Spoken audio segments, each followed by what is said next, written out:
सांसद राम मोकरियानी रजूआतनो પડઘો પડ્યો છે। सांसद राम मोकरियाए सड़ेला अनाजने लईने रजूआत करी हती। अनाजनी दुकानमां सड़ेलुं अनाज आपवामां आवती होवानी फरियाद करी हती। गांधीनगर पुरवठा विभागनी टीमे दरोड़ा पाड्या। अधिक नियामक अने तेनी टीमे राजकोटना सस्ता अनाजनी दुकानोमां तपास करी। કેટલીક દુકાનોમાંથી અનાજના નમૂના પણ લેવામાં આવ્યા। કાર્યવાહી પૂર્ણ થયા બાદ રિપોર્ટ સોંપવામાં આવશે।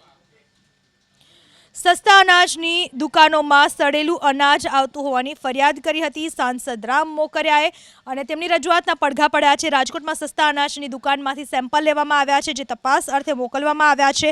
તપાસ પૂર્ણ થયા બાદ કાર્યવાહી કરવામાં આવશે અને જો આરોપો સાચા હશે તો જે પણ જવાબદાર વ્યક્તિ હશે તેની સામે કાયદેસરની કાર્યવાહી થશે। સસ્તા અનાજની દુકાનોમાં સડેલું અનાજ આવતું હોવાની ફરિયાદ કરી હતી सांसद राम मोकरियाए અને તેમની રજૂઆતના પડઘા પડ્યા છે। રાજકોટમાં સસ્તા અનાજની દુકાનમાંથી સેમ્પલ લેવામાં આવ્યા છે, જે તપાસ અર્થે મોકલવામાં આવ્યા છે। તપાસ પૂર્ણ થયા બાદ કાર્યવાહી કરવામાં આવશે અને જો આરોપો સાચા હશે તો જે પણ જવાબદાર વ્યક્તિ હશે તેની સામે કાયદેસરની કાર્યવાહી થશે।